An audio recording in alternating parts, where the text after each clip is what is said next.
Supreme കോടതി മുൻ judge justice B Sudarshan റെഡ്ഡിയെ ഇന്ത്യ സഖ്യത്തിന്റെ ഉപരാഷ്ട്രപതി സ്ഥാനാർത്ഥിയായി പ്രഖ്യാപിച്ചു. ഗോവയിലെ ആദ്യത്തെ ലോകായുക്തയും കൂടിയായിരുന്നു സുദർശൻ റെഡ്ഡി. CP രാധാകൃഷ്ണനാണ് NDA സ്ഥാനാർത്ഥി. അടുത്ത മാസം 9-നാണ് ഉപരാഷ്ട്രപതി തെരഞ്ഞെടുപ്പ്.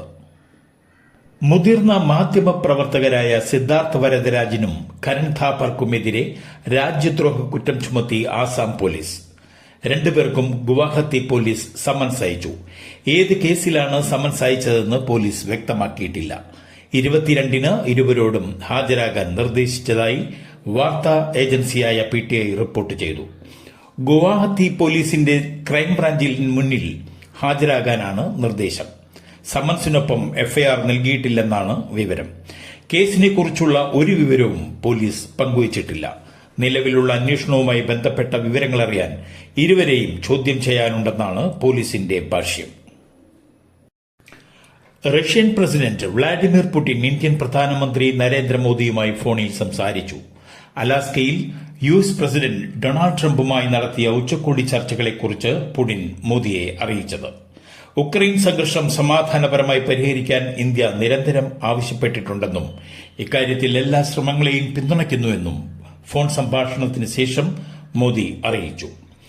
ഓഗസ്റ്റ് 15-ന് അലാസ്കയിൽ റഷ്യൻ പ്രസിഡന്റ് വ്ളാഡിമിർ പുടിനും US പ്രസിഡന്റ് ഡൊണാൾഡ് ട്രംപും തമ്മിൽ നടന്ന കൂടിക്കാഴ്ചയിൽ ഉക്രൈനിലെ വെടിനിർത്തൽ ചർച്ചയായെങ്കിലും വെടിനിർത്തൽ നടപ്പാക്കുന്നത് സംബന്ധിച്ച് യോഗത്തിൽ ധാരണയായില്ല.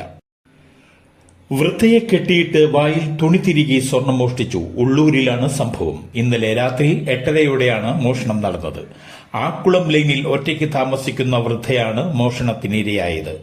സ്വർണമോതിരവും മാലയുമാണ് മോഷ്ടിക്കപ്പെട്ടത്. പ്രതിയെ തിരുവനന്തപുരം മെഡിക്കൽ കോളേജ് പോലീസ് പിടികൂടി. ആക്കുളം സ്വദേശി മധുവാണ് അറസ്റ്റിലായത്. ഉഷാകുമാരിയുടെ വീടിനോട് ചേർന്ന് ഒരു ബേക്കറിയുണ്ട്. ഇവിടത്തെ ജീവനക്കാരനാണ് 58 വയസ്സുകാരനായ മധു. ആസാം സ്വദേശി 5 വയസ്സുകാരിയെ കൊല ചെയ്ത് മാലിന്യ കുമ്പാരത്തിലേക്ക് വലിച്ചെറിഞ്ഞ പ്രതി വിയ്യൂർ ജയിലിൽ തടവിലാണ്. സഹതടവുകാരനായ കോട്ടയം സ്വദേശി രാഹുൽ നീ കുട്ടികളെ കൊല്ലുമല്ലടാ എന്ന് ആക്രോശിച്ച് സ്പൂൺ ഉപയോഗിച്ച് തലയിലും മുഖത്തും ആക്രമിച്ച് ആഴത്തിലുള്ള മുറിവ് വരുത്തിയിട്ടുണ്ട്. ചികിത്സ തുടരുകയാണ്.